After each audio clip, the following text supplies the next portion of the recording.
Welcome into the Autzen Audibles podcast. Matt Preem, Eric Scopel on the show as always. And today we welcome in Angie Machado of BeaverBliss.com, publisher of our sister Oregon State site. Angie, how's it going? How are things? Happy holidays to you. Yeah, happy holidays. It's Civil War week, so it's always a good week, and it's gonna be a big one. Oregon State came into the season with high expectations, a top 25 ranking. Now near the end of the season, they've got 3 losses in league play, but those 3 losses are by a combined 9 points.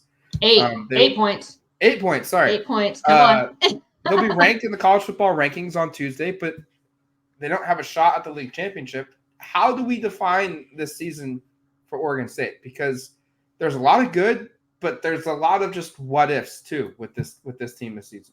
Yeah. I mean, you hit the nail on the head. I had this team pegged as a 10-1 season, or 11-1. I'm sorry. It's been kind of a rough ride. I think it really hinges on just a couple things, right? I mean, Oregon State came out flat against that team, and Washington State probably had their best game that they've had all season. They came out fired up on the road. Oregon State came back and was able to kind of stop them at second half, but they came up 3 points short. On the road at Arizona, same thing, not flat. They played well, but an end of the first half call by the coaching staff to fake a field goal. When on the road, you always take the points. I did, and yep. Coach Smith he acknowledged after the game that was a mistake on his part.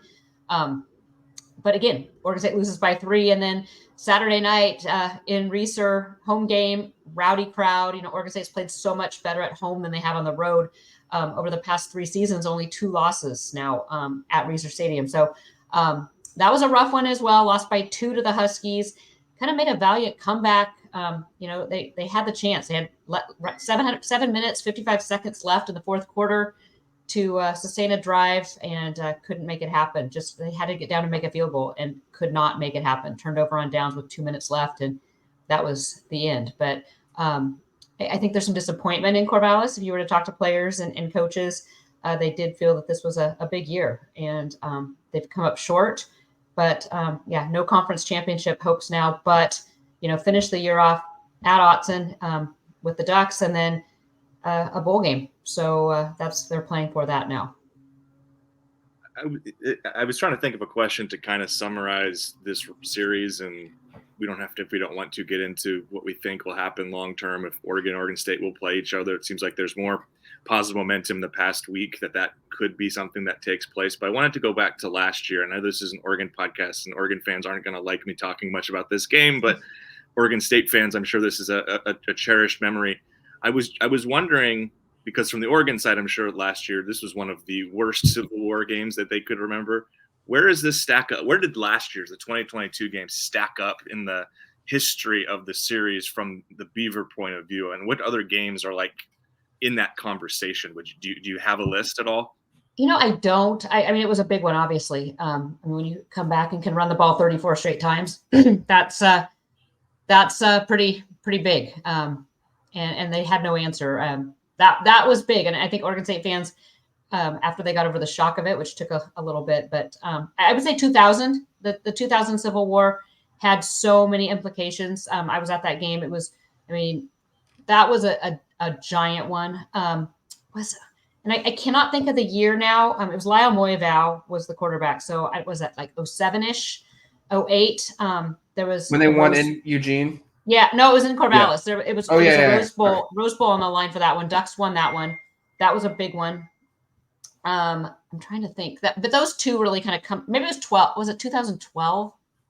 I don't remember. Anyway, there was one in there in Corvallis, so it would have been an even year. So probably 2012.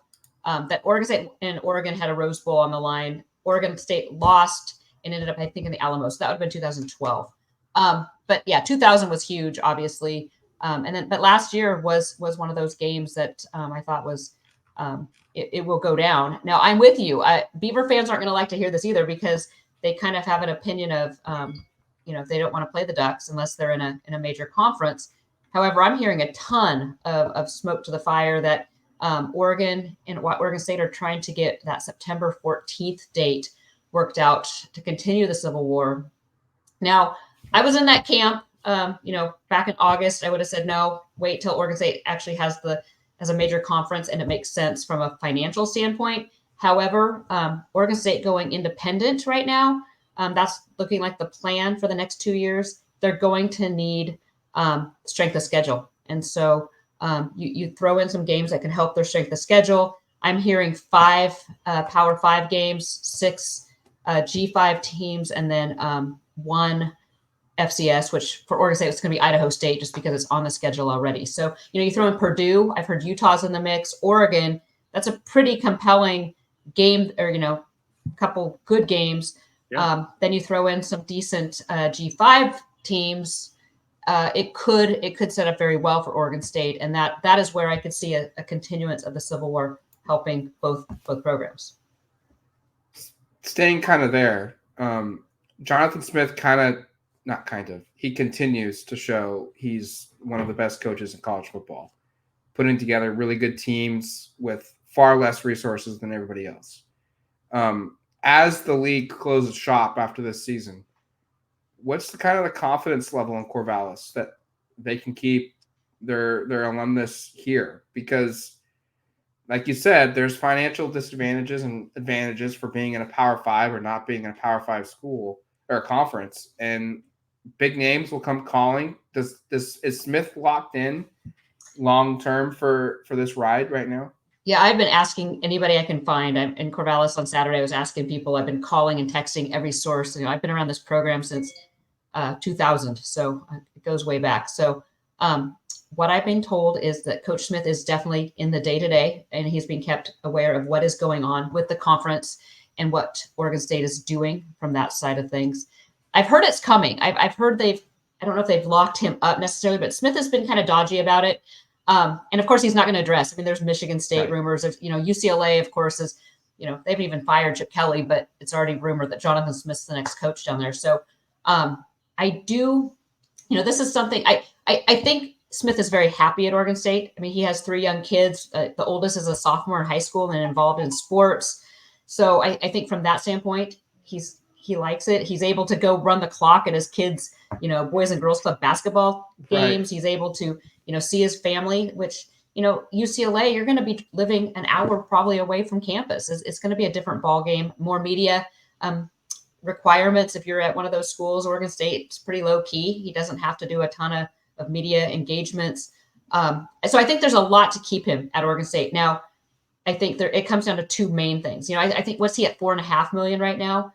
That's all. What else do you need in Corvallis? But what he does need is security, and knowing that job is going to be there. That you need some stability. This job is only as good as your last season. So I could see if he decides to leave, it's because things have gone sideways with the Pac-2, or he feels he can't keep his staff in place. So, obviously he's going to lose a coach or 2. That's part of the game when you're looking at position coaches. But I think the keys for me is he's going to have to keep Coach Mihalacek and Coach Bray. If he can keep him, Mihalacek and Bray, those right there are your bottom line. You can always find some good young up and coming position coaches, but those 3 I think are the kind of the keys to the cog there. If we see there's some more smoke to the fire of some of these, that means things are going real sideways in the Pac-2. But as of now, I feel pretty good about Oregon State keeping him. I think real quick, Eric. I think the wildcard factor is what happens at Washington. Does Kellen DeBoer leave to go somewhere else? Like, he's a name at A&M, and Washington he's coached at Washington. He's comfortable there. That would be like, I'm with you, Angie. I don't think he leaves. But if Washington opens up, that would be one where I'm like, that's not a good one. But yeah, here it's going to be interesting. That's, Smith is one that, money isn't the driving factor for him. But like I said, he also knows that if he can't keep his staff together, then that's going to really hamstring him as well. So apparently, though, Scott Barnes has been talking with him daily. I've heard some really positive things about Oregon State's new president, President Murthy. So, she had to get up to speed real quick on college athletics, but I hear she's super competitive, and she's in it to win it right now. So it's going to be an interesting couple years for sure. What a time to take over a job, by the way. Good. Yeah, right. Could have asked for a more tumultuous starting point. Let's get back a little bit more to the game and some of the players here. Damen Martinez continues to be extremely impressive. I'd say he's arguably the best running back in this conference, certainly in the top 2 or 3 that you would pick. I think Bucky Irving, maybe we're a little biased, is pretty darn good. Jade Knott has proven to be really good, and Martinez is right there. I'm curious on his backstory because he's a true sophomore, which speaks to like how immediately good he's been. What was his recruitment like? He's from Texas. He's from like I think a big state. I don't know if he's from a big metropolitan area, but like I was looking through his offers. Other than Oregon State, there weren't a ton of other Power 5 schools involved. Like how did this happen? And was like the staff celebrating like we've got a steal when they got him, because clearly they did. Yeah. I don't necessarily think that they were thinking steal necessarily. He's from Louisville, Texas. Put up some good numbers, you know. And what I liked about him out of high school is just that he was a receiving threat as well, which we haven't seen that as much. But when he got on campus, he was an early enrollee. I actually thought he was going to be the starter last season. What I saw from him spring camp and then into the fall in August, I think I went on every show I was on. I'm like, this kid's going to start, and then he didn't, and they eased him in, which surprised me a little bit.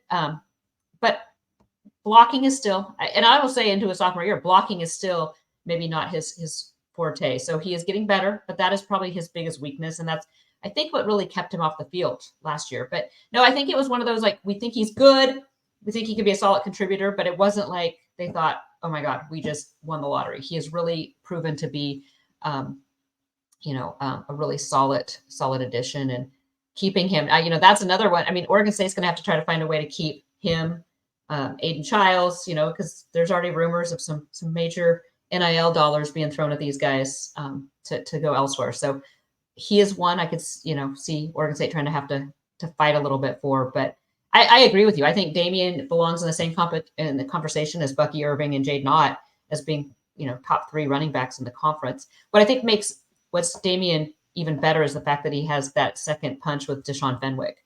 So it kind of gives him that little break. Oregon State had a third back in Jam Griffin, who in August decided he needed more carries and transferred to Ole Miss, and he's had 6 on the year. So that didn't quite work out as hoped for him. But those two, that's a pretty solid 1-2 punch there. DJU has had a resurgence this season under Smith, locally in the media, nationally in the media. Yet you look at his stats, and they're very similar, if not a little lower than what he was last season at Clemson. And yet when you watch him, he looks improved. So I guess my question is, why do the stats not tell the full story? Because I'm in the belief that he is a better quarterback this season.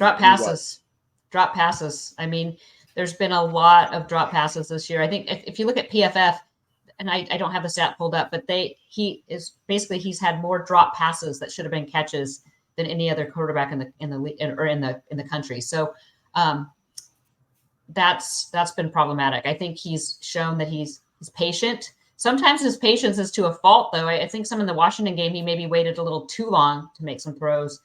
But the running ability, I wish we would have saw a little more of that, because we started to see a little glimpses through the season, and then Washington a little bit more. But he's 6'4", 250. He's pretty hard to bring down. But I think his decision-making is fairly good. He knows when to get rid of the ball, so that's always good. Did have 2 interceptions on Saturday, which was a little uncharacteristic for him. But drop passes have killed him. And, that has been probably my biggest worry for Oregon State, really year after year, is just their inability to recruit bigger wide receivers. And we saw that against Washington, going against some of those bigger DBs, that Oregon State has a lot of little guys, little fast guys, and, Ant Gould and Silas Bolden, but they don't have any guys that can really go deep and win a jump ball with a big DB. So Jack Belling has kind of stepped up into that role and has been a kind of a safety valve for DJU, but it's just a matter of, if teams are covering Belling, then it limits the playbook a little bit. Staying with Uyunglele, and by the way, I'm thankful that Mateo plays here, so I got practice saying that last name a little bit more. It looked like he came up with like a a thumb injury at the very end of that game. I don't know if there was any follow-up on that or if there's an idea, but is that something that is to be concerned with? And then just broadly, injuries right now. I know there was a significant one on the offensive line, but kind of where are the Beavers at going into this week? Yeah, so DJ, I'm not super worried about. I did see him kind of shaking his hand a little bit. I think he should be fine. He's a tough kid. We haven't had Coach Smith's media availability yet today, so of course I don't expect him to address anything too. It's pretty keeps things close to the vest. I am worried. So Haneli Bloomfield is out. Looked like he suffered a knee injury potentially in that game. Grant Stark is still a question mark. A local Springfield kid transferred in this summer from Nevada. He didn't come in when Bloomfield went out. He was next up. So I don't know exactly what he's dealing with. Instead, they went Flavio Gonzalez, which hasn't seen a lot of time there. So that's an interesting one to watch. Achille Arnold also went down in the game. We don't have any word on him. He was in a boot on the sideline. That could be precautionary ankle sprain, or it could be something more. So we will have to wait and see what Coach Smith says. But other than that, and those are some pretty significant ones, but I think, I expect DJ to be full, ready to go. And I don't expect any other major injuries. Oregon State's defense consistently is always pretty sound. Points per game is very similar to what it was last season. Points allowed is a little bit better than this year than last season. They've seen a huge jump in sacks. They're number 6 in the country this season. Turnovers are up 2 in 2 fewer games. How is this unit improved? And just, is this kind of the strength of this Beaver team, that in its run game? Yeah, I would say that the strength offensively is obviously the run game and the offensive line, just because they're even giving DJ time to make throws. But, going into the season, Oregon State lost a lot in the defensive backfield. They lost Alex Austin, who was a 3-year starter, Jaden Grant, who I swear was in Corvallis for like 20 years. That guy was like a 7-year guy. And then Rajon Wright, their top cover corner. So they lost a lot this offseason. That was my biggest concern going in, is whether these guys could get up to speed. And I thought that the front 7 was going to be the strength. It's almost flipped a little bit in the past couple games. I would say that the secondary has been a strength for this team. Front 7 struggled kind of early, did okay, but struggled. Then they kind of came alive, and Andrew Chatfield has kind of just exploded onto the scene as far as a pass rusher. Didn't see a ton against Washington, so I don't necessarily think it's going to be as big of an issue. Stanford, I think they had like 6 or 7 sacks against Stanford, which isn't saying a ton. But, it's the defense is definitely a strength. I would say Trent Bray is probably the most undervalued defensive coordinator in the conference for what he has done with the players he has, able to scheme and come up with plans. So defensively, I'm not as worried as I was, but we have seen Oregon State get picked on a few times in this, deep ball. Every time I turn on Oregon State, Keaton Oladapo just stands out. On Saturday he had this ran up and knocked the ball out of the receiver's hands as he looked like he might be going in for a score. He certainly had some big hits throughout this season. What does he provide at the back end there for Oregon State? And you mentioned the secondary maybe outperforming the front 7 at times. Like, how big of a part is his play? Yeah, he's huge. I mean, Katana is a great story too. He was a walk-on from Central Catholic High School in Portland. So right. Walked on, kind of, bided his time as kind of a scout team guy, and then really burst onto the scene last year. He's a smart player, and he plays with the heart of a lion. I mean, if you could have seen him post game, I thought he was going to break down in tears just because he wanted it so bad. But he did. I think the biggest thing for him is just he's smart and he understands the system and has learned from, he was able to learn under Jaden Grant and some of these guys. So he kind of followed that. We actually thought he was going to leave last season for the NFL and decided to come back for one last ride. And heart and soul. And like I said, I think the biggest thing for him is just his smarts. He's able to read plays really well and make the play. All right. This matchup, what's the one that I'm really confident Oregon State's going to have this advantage, or vice versa? Is there one that like, oh boy, how do they stop this? What's that matchup you're just really excited to see play out on Saturday? Yeah, this game scares me. So earlier in the season, like before the season, I said that I didn't know how Oregon was going to be able to kind of bring all these 5-star egos and talents together and how well they'd meld as a team. I thought Washington, the first half of the season, I thought Washington was the best team in the conference from, top to bottom. That is flipped now. I think Washington is beatable. I think Oregon has really come together and is if I was to give a power ranking, Oregon's number 1 right now on my list. It scares me. And I think if Oregon State is going to have a big game, it's going to have to run the ball and it's going to have to stop the run. Those are the 2 biggest things that I can see them having some success with. Bo Nix scares me. I think he's looking so poised and he's making so many good decisions. That deep ball scares me. I do think this is going to be a scary game for Oregon State. And if they're going to stay in it, it's going to have to be top-notch run defense and being able to run the ball against the Ducks. Well, you kind of took my thunder because I was going to ask you 3 things that were keys to this game, and you just gave me 2. So maybe I'll put you on the spot and ask, is there a third thing? I mean, I'm in total understanding and agreement that the run game for both sides does feel integral. But is there anything else that stands out for you that kind of OSU needs to do to pull out the win? Well, my X factor going into this game is really going to be DJ Uiagalelei, because we've seen DJ play lights out and look like that 5-star that came out of St. John Bosco. And we've also seen him look more pedestrian. I think Washington, he looked okay. He didn't look lights out. Against Stanford, he looked like, Right. all world, like he could beat anybody. So I'd like to see the passing game. I think that is an X factor for Oregon State, is if they're able to not be one-dimensional, that could play in their favor. I just, like I said, there's so much going on with Oregon that I worry that Oregon State's gonna struggle there. But like I said, Bo Nix, I didn't expect him to look quite as good as he's looking right now. But I do think if Oregon State's able to run the ball, I mean, the game plan has to be for Oregon State, run the ball and control the clock. That has to, keep the ball out of Nix's hands. So that's got to be the playbook.